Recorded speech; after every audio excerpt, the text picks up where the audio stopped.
కృష్ణ ధర్మ పరిషత్ founder Abhishek K E Prabhakar ఇద్దరు కలిసి ఆఫీస్ ను మ్యూచువల్ గా రన్ చేస్తున్నారు. కేఈ ప్రభాకర్ 2 నెలలు ఆఫీస్ ని వాడుకుంటా అంటేనే అభిషేక్ ఒప్పుకొని అప్పగించారు. 2 నెలల తర్వాత అభిషేక్ అడిగిన తర్వాత కూడా కేఈ ప్రభాకర్ ఆఫీస్ ను హ్యాండ్ ఓవర్ చేయకుండా ఇబ్బందికి గురి చేశారని చెప్తున్నారు. సుమారు 2 కోట్ల రూపాయలు అభిషేక్ ఆఫీస్ ఇంటీరియర్ పై ఇన్వెస్ట్ చేశారు. ప్రతి నెల అభిషేక్ తన మామ కేఈ ప్రభాకర్ కు 1,50,000 నుంచి 2 లక్షల వరకు రెంట్ డబ్బులు ఇచ్చేవారు. 25వ తారీఖు ప్రభాకర్ తో మాట్లాడేందుకు అభిషేక్, రాము యాదవ్ ఇతరులు ఆఫీస్ కి వెళ్లారు. కేఈ ప్రభాకర్ వారితో వాగ్వాదానికి దిగి సుమారు 30 మంది వరకు అనుచరులతో కలిసి వెంకట్ గౌడ్, రామ్ యాదవ్ అని ఇద్దరిపైన 2 రౌండ్ల కాల్పులు జరిపారు. ఆ కాల్పుల్లో తోటిలో ఇద్దరు తప్పించుకున్నారు. లేదంటే ఈ రోజు ఇద్దరు చనిపోయేవారు. పోలీసులు మాత్రం కాల్పులు జరగలేదని మాట్లాడుతున్నారు. గన్ ఫైర్ చేసినప్పుడు నేను అక్కడే ఉన్నాను. దీనిపై పోలీసుల విచారణ జరిపిన కఠినమైన చర్యలు తీసుకోవాలని చెప్తూ ఉన్నారు.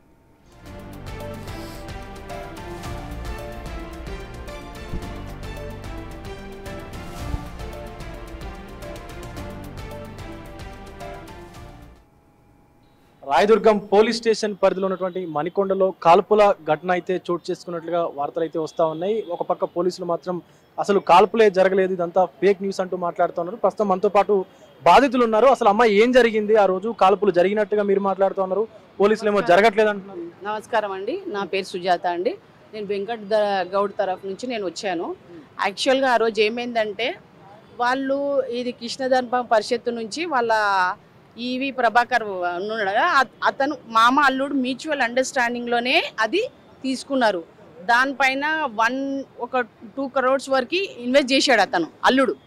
చేసిన తర్వాత అది నడుస్తుంది, ఆయనే నడిపించుకున్నారు. ఆఫీస్ అంతా అన్నీ మొత్తం ఆయననే, అంత ఇంటీరియర్ అన్నీ ఆయననే వేసుకున్నాడు, నడిపిస్తున్నారు.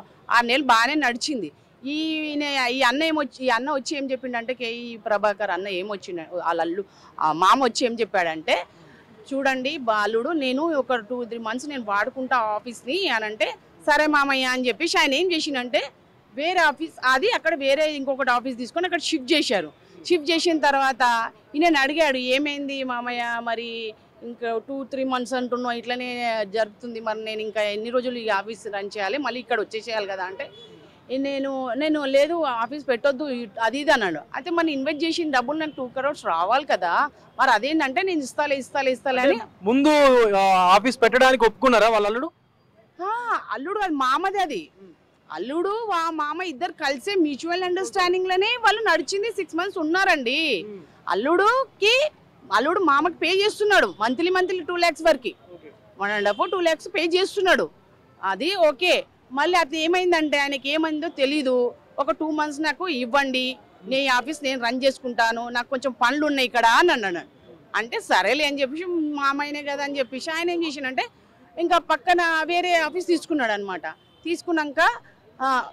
తీసుకున్న తర్వాత సరేలే అని చెప్పేసి ఈయన ఏం చేసిండు, మరి మామయ్య మరి 2 months అయిపోతుంది, 3 months అయిపోతుంది, ఇంకా నువ్వు వెకేట్ చేయట్లేము అంటే, నేను ఇక్కడ వద్దు అంటున్నావు, మరి ఎట్లా అంటే, లేదు ఇంకా ఏం అవసరం లేదు ఇక్కడ ఆఫీసు అంటే. అసలు కాల్పులు జరిగాయా లేదా? మీరేమో కాల్పులు జరిగాయి, కొంత గాయాలు అయ్యేటువంటి అవకాశం ఉండని చెప్పి మీరు అంటున్నారు, బట్ పోలీసులు జరగలేదు అంటున్నారు కదా. లేదండి, మీరు అక్కడ ఆ కాలనీలో సీసీ ఫుటేజ్ ఉన్నాయండి, మొత్తం ఎంక్వైరీ చేసుకోవచ్చు, దాంట్లో స్పష్టంగా ఉందండి. మేమైతే అక్కడ తీసుకోలేదు, ఎందుకంటే మేము హడావుడిగా ఉన్నాం. ఇప్పుడు జస్ట్ ఏం చేసిండు ఈ ప్రభాకర్ అన్నతోటి మాట్లాడాను, నేను మా ఫ్రెండ్ అందరం మేము దూరమే ఉన్నాం, వెళ్ళి మాట్లాడడానికి వెళ్ళారు. వెళ్తే ఏంటన్నా ఇట్లా ఊకే మీ బామ్మడితో కూడా మాట్లాడిపిస్తున్నా, ఇప్పుడు అప్పుడు అంటున్నాం, వాళ్ళు డబ్బులన్నీ ఇచ్చేయమని అంటే, ఎక్కడ డబ్బులు, ఏం డబ్బులు, ఎవరు మీరు, నేను ఎందుకు ఇస్తా అది ఇది అని మాట్లాడితే, ఏందని అట్లా మాట్లాడుతున్నాం, మర్యాద మాట్లాడాలి, కొంచెం ఘర్షణ జరిగిందండి. అంటే మాటలతో వరకే అవుతుంటే, ఏందన్నా ఇట్లా చేస్తున్నా అది అని గట్టిగా మాట్లాడేసరికి, అరే పిస్తోల్ తీసుకురా దాంట్లో పాచినరకించి అని అనేసరికి అబ్బాయి ఉన్నారండి వాళ్ళ దగ్గర, నాకు తెలిసి ఒక 30 మంది ఉన్నారు వాళ్ళ దగ్గర టీం బయట. అక్కడ మేము కూడా ఎందుకు లేదు చూస్తున్నాం, మాట్లాడాలి, గొడవలు వద్దు కదా. పోలీసులు ఏమంటున్నారు, అసలు కేసు కట్టారా, ఎఫ్ఐఆర్ చేశారా లేదా? ఎఫ్ఐఆర్ ఇంకా కాలేదండి. అదే రోజు ఇక్కడ కాల్పులు జరిగితేప్పుడు వెంకట్ గౌడ్ మీద, రామ్ అనే అబ్బాయి మీద ఇది జరిగింది. వాళ్ళిద్దరు మాట్లాడడానికి ముందుకెళ్లారు. ముందుకెళ్ళినప్పుడు వాళ్ళు అక్కడ నుంచి తీసుకొని ఈ అన్నని, ఇవి ప్రభాకర్ అన్నని ఏం చేసిండు, అది తీసుకొని టకటకడ పేలిస్తే ఆయనకి కింద తగిలింది కాబట్టి తప్పించుకున్నారు కాబట్టి పర్వాలేదండి. ఒకవేళ ఇన్ కేసు వాళ్ళ బాడీకి ఎక్కడైనా తగిలితే, ఒకవేళ ఆయనకి ఏమన్నా అయితే, వాళ్ళ డెత్ అయితే ఎవరు రెస్పాన్సిబిలిటీ అండి? ఎంత పెద్ద ఇదిలో పొజిషన్లో ఉండొచ్చు, పొలిటికల్లో ఉండొచ్చు, కాదనట్లేదు.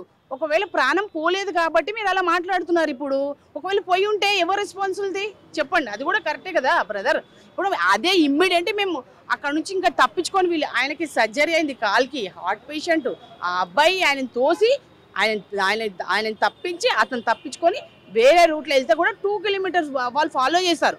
గల్లీ తీసుకొచ్చి ఇక్కడ పోలీస్ స్టేషన్కి వచ్చి ఇక్కడ మాకిద్దరికి ఇక్కడ ప్రాణభయం ఉందని చెప్పేసి ఇక్కడ వచ్చి కంప్లైంట్ ఇవ్వడం జరిగిందండి. వాళ్ళు ఇచ్చారే, మేము కూడా ఇచ్చాం కంప్లైంట్. కానీ ఇప్పుడు దగ్గర వారం అయిపోతుందండి, అది ఏం రెస్పాన్స్ 25వ తారీఖు జరిగిందా ఇదంతా? అవునండి, వారం అయిపోయింది, ఇంకా ఏం రెస్పాన్సిబిలిటీ లేదు. ఏమైంది ఏంది అని పోలీస్ వాళ్ళు కూడా తీసుకోవాలి కదా. మేము అదే ఇంకా ఇన్ని రోజులు ఎందుకు అవుతుంది అని, డిలే ఎందుకు అవుతుంది అని అడగడానికని మేము వచ్చాము. ఎందుకంటే సార్ వాళ్ళు ఏం న్యాయం చేస్తారో, మీ వల్ల మాకు న్యాయం జరగాలి. వాళ్ళకి మాత్రం చనిపోయే వాళ్ళు బై మిస్టేక్లో బతికిపోయారు వాళ్ళు, వాళ్ళకేమైనా అయితే మాత్రం మేము ఊరుకోమండి. ఎవరైనా మేము ఊరుకోనేదే లేదు.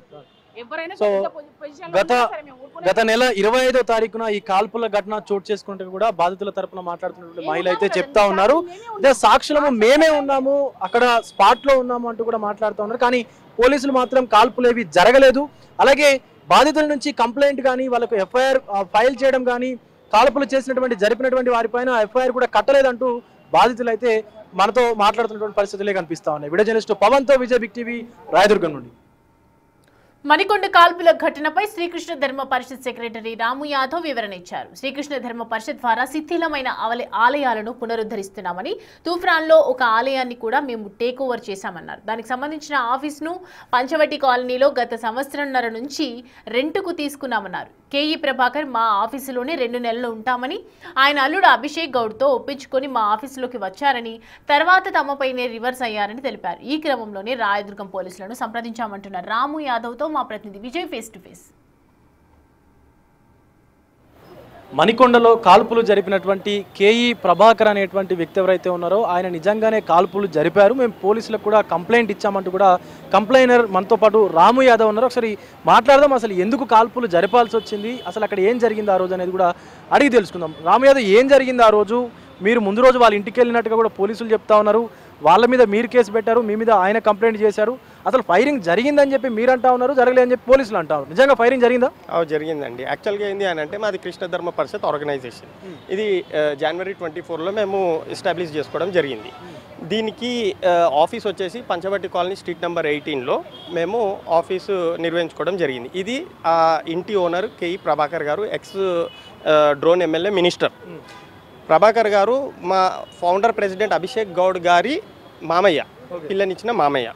సో అప్పుడు రిలేషన్షిప్స్ బాగుండే, అండర్స్టాండింగ్గా మాట వరుసగా ఆ ఇల్లుని లీజ్గా తీసుకోవడం జరిగింది. అది రెసిడెన్షియల్ లాగా ఉండే, దాన్ని మేము ఆఫీస్గా కన్వర్ట్ చేసుకోవడానికి కమిటీ మెంబర్స్ అందరం కలిసి 2 crores రూపీస్ ఇన్వెస్ట్ చేసినాం. దాన్ని రెనోవేట్ చేసుకున్నాము. 1 year కంప్లీట్గా ఆఫీస్ అక్కడికి వెళ్ళి నడిచింది. కృష్ణ ధర్మ పరిషత్ ఏంది అని అంటే శిథిలమైన ఆలయాలని మేము టేక్ ఆఫ్ చేసుకొని దాన్ని రెనోవేట్ చేసి టెంపుల్స్ని మళ్ళీ పునర్నిర్వహిస్తాం.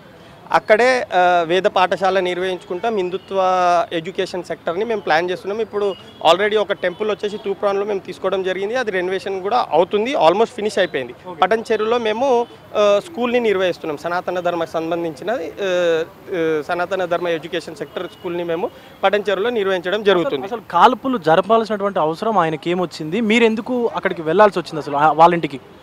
ఈ ఆఫీస్ తీసుకొని 1.5 year అయింది. సో 2 months మేము ఉంటాము అని చెప్పేసి అన్నగారికి చెప్పడంతో అన్న ఏమన్నారంటే ఓకే ఫైన్, సరే మామయ్య వాళ్ళు ఉంటారన్నారు కదా అని చెప్పేసి మేము ఆఫీస్ 2 months కోసం వేరే దగ్గర షిఫ్ట్ చేసినాం.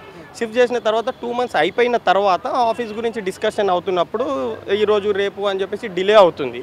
సో ఇక ఇయ్యను అన్నట్టుగా డిసైడ్ అయ్యారు. కాబట్టి మేము 5 months నుంచి సరే ఆఫీస్ ఇవ్వకపోయినా పర్లేదు, మేము రెనోవేట్ చేసిన అమౌంట్ మాకు ఇచ్చేస్తే ఫినిష్ అయిపోతుంది కదా అని చెప్పి డిస్కషన్ చేస్తున్నాము.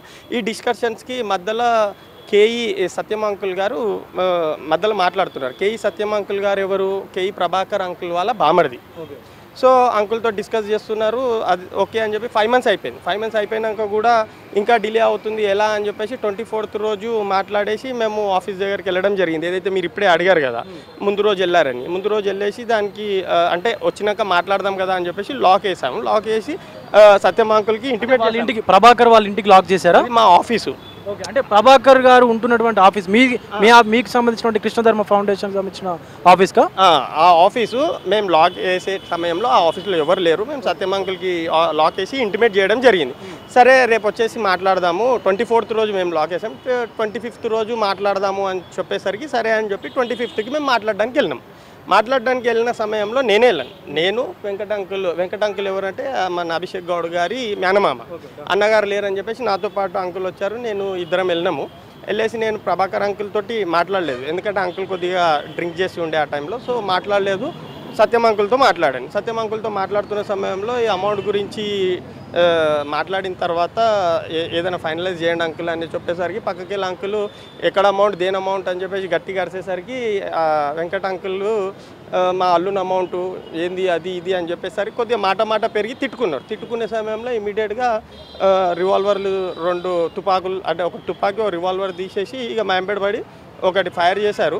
ఇక మాకు తలుగుతుందేమో అని చెప్పేసి ఫైర్ చేసింది ఎవరు? కేఈ ప్రభాకర్ గారు. సో ఇమీడియట్గా ఇక అక్కడ నుంచి మేము మూవ్ అయిపోయి 4 hours తర్వాత వచ్చి పోలీస్ స్టేషన్లో కంప్లైంట్ చేయడం జరిగింది. పోలీసులు ఎందుకు అసలు ఫైరింగే జరగలేదని చెప్తా ఉన్నారు?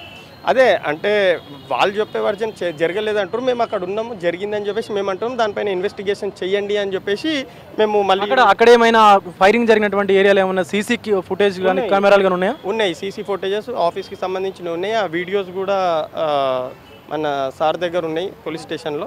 ఒకసారి చెక్ చేయండి అని కూడా చెప్పాము మేము. సరే చేస్తామని చెప్పారు. ఆల్రెడీ ఎఫ్ఐఆర్ చేసాం. మేము ఏంది అని అంటే ఇలాంటి గొడవలు కాకుండా కూర్చొని మాట్లాడేసి ఈ వ్యవహారాన్ని ఫినిష్ చేయాలి అని చెప్పేసి కోరుకుంటాం. ఇప్పుడు ఆఫీస్ వాళ్ళ హ్యాండ్ ఓవర్లోనే ఉందా? ప్రస్తుతం వాళ్ళ హ్యాండ్ ఓవర్లోనే.